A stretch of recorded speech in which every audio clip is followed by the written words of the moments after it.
What is going on, my homies? Me and Boggerton right there got an Airbnb down in Lake Guntersville for the night. We're going fishing tomorrow morning. It is bitter cold, but the water got kind of dirty. So I'm kind of stoked because I've been dying for like some shallow smash fishing. Maybe a trap, maybe the frit side. We're going to bust out kind of like the grass fishing, winter fishing style baits and get after it. We don't have to drive like an hour to. So, of course, that means we are going fishing right here on Lake Guntersville. How many of you guys have the old school paper maps, dude? I still have them because I love going through them when I'm in the bathroom, dicking around, doing that little bit of map study. Who is that guy? That's my 13-pounder. It's a laser engraving from my buddy Mick. We will see you in the morning. Should we go get some bass? Oh, he's so excited. Let's go, dude. Well, that sucks. Got smashed, dude. We made it to the lake. It looks kind of blown out, but this is the one lake that I fish that I don't mind when it gets dirty, dude. Actually, when it gets dirty, it gets kind of good. It pushes these fish shallow, and that stained water makes them cling to either structure or cover, but shallow stuff. And it sets them up perfect for like crankbaits, chatterbaits, traps, you know, all that kind of that shallow water artillery.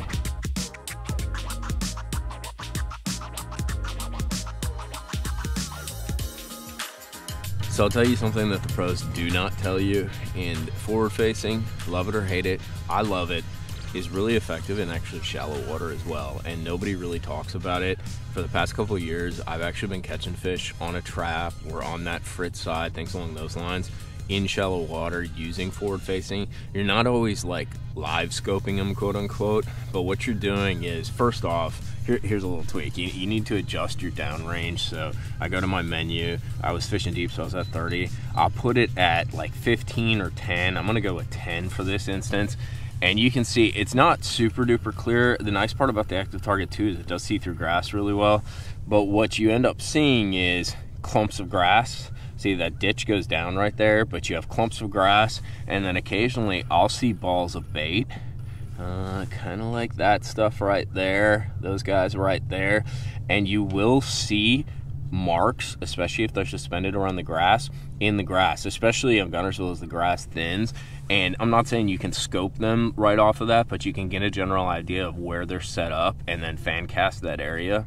It's just kind of a sneaky little trick. Make sure you have your forward facing set at high contrast, and also turn your noise reduction to off. It'll give you the longest, most distant signal. It'll be a little more clatter and chattery in that, but you'll gradually get used to it, and you'll kind of learn like what's fish, what's grass, and you'll kind of see your way through it. The other thing too is I really like this red palette. From my eyes, it gives me, and it probably does on the camera too, a real high contrast of what I'm seeing, so I can really differentiate things and see how things line up and how that grass sets up.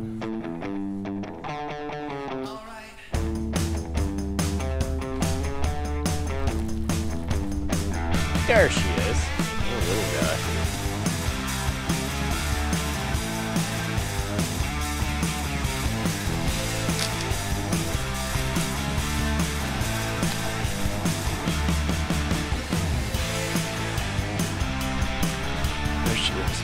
Man, did I have to let that jerkbait sit, boy. It's got it cross-eyed. Fun little land. Don't want to jeopardize my old jerkster. I've seen some fish on the forward facing kind of moving in the grass, and I actually threw a jerkbait to him quite a few times and had him look at it, but not eat it. And that's about a 2.5 pounder, not a great big one, but they don't seem to want to come up and close the deal. So we're having to let it pause a whole long time.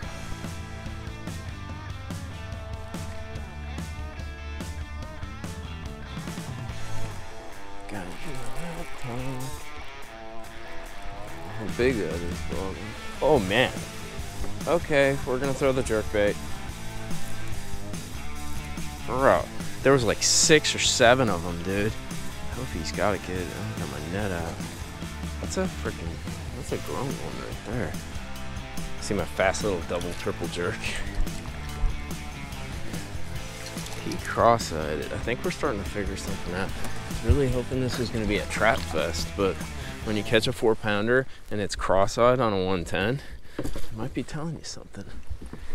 How about that? I don't want to get ahead of myself, but it sucks. I can't get them to react to the trap. And I caught, I think, like one or a couple on that little frit side.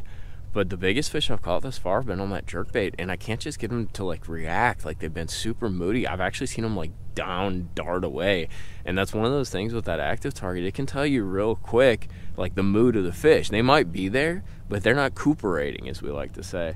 But I think I'm gonna work this jerkbait a little bit more. I might have figured a little something out. We got like a tubular, like 3.5 to 4 pounder. That bog is losing his absolute mind over. Let's see if we can get her out. Get her back real quick. Dude, you are pissed. There was like 6 of them with her. All I'm doing is taking that golden 110 and I'm just twitching it over the grass, dude. And really giving it some long pauses and then doing like a quick like 3 twitch, and that seems to be what closes the deal.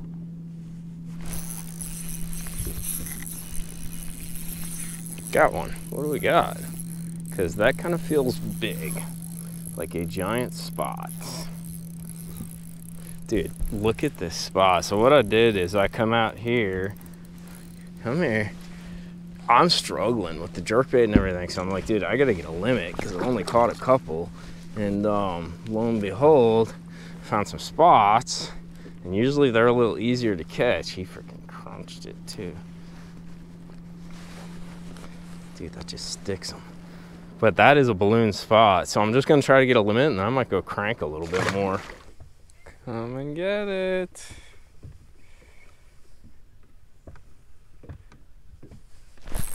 Got him. That feels like a sizable critter or a largemouth. That's a great big spot, dude. Yeah, that's a great big spot. So this is kind of like tournament strategy stuff, guys. That's another like 2.5, almost 3 pound spot. It's probably 3 pounds, to be honest with you. But what I'm doing is I'm struggling with this jerkbait deal, struggling with the grass deal, and I think I can, especially how the water got dirty, catch a bigger one going into the grass. But I want to get some bites, and when you start seeing a bunch of spots, let's see if we can get them on the thing, that are hanging around right there, you cast to them, dude, especially when you need a limit. Son of a bitch. I had grass on it, dude. These fish are freaking smart. Today has been that day you don't tell your buddy about. It has been rough, boy. We need a 5th fish. Like, I think I have 4 keepers, and they're all like solid. Like, we got that one big one on a jerk, got a couple 3 pound spots, got like a 2.5, you know, on that jerk bait as well. We're going to kind of turn it around a little bit. We've caught some little ones in between here and there, doing some of the dangle stuff, but we're gonna go over it. There's a set of docks right there, you guys can kind of see it, and they fall off kind of steep. The sun's kind of going down, and I think that fall off between the cover that's there and then that fall off, there's wood, you know, wood posts on the docks and that, which retain heat because it's been pretty frigid, to be honest with you. We're gonna go and throw that jerkbait, throw that frit side, and see if we can't just come up with one more if those fish are kind of like moving out from the docks. And it's one of those things where it's just burning through water, covering water, because it's been junk fishing 101, dude. Go pick 2 off there, pick 1 off there. It's been kind of rough, and I can tell by the active target they're definitely not in a good mood. I had my 5th fish like 10 times over, both offshore and behind that jerkbait, just fishing like ditches, fishing like grass flats, and I wasn't even like sight fishing it on the active target. I just see one come up all of a sudden out of the grass, get right behind it, and then dart back down in the grass. So see if we can't scrape up one more.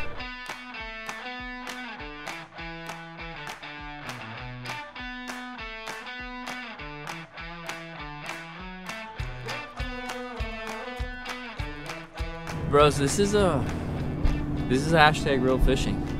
I can't catch one. I think there's a lot of reasons for that, and I think I probably should have stuck with that jerkbait a lot longer.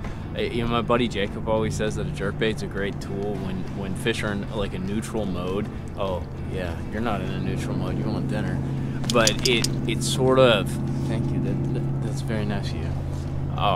It triggers the fish. And when you have days like this, so there's been a lot of changes. So a bunch of rain, got really cold, you have dirtying water. These fish have had super clear water, and I think all that changing really kind of dampen their mood. I think in 4 or 5 days, they'll bite just fine. You know, they sort of grow accustomed to the conditions and the situation that they're in. But it's a lesson learned, because when you get these changes, it's good.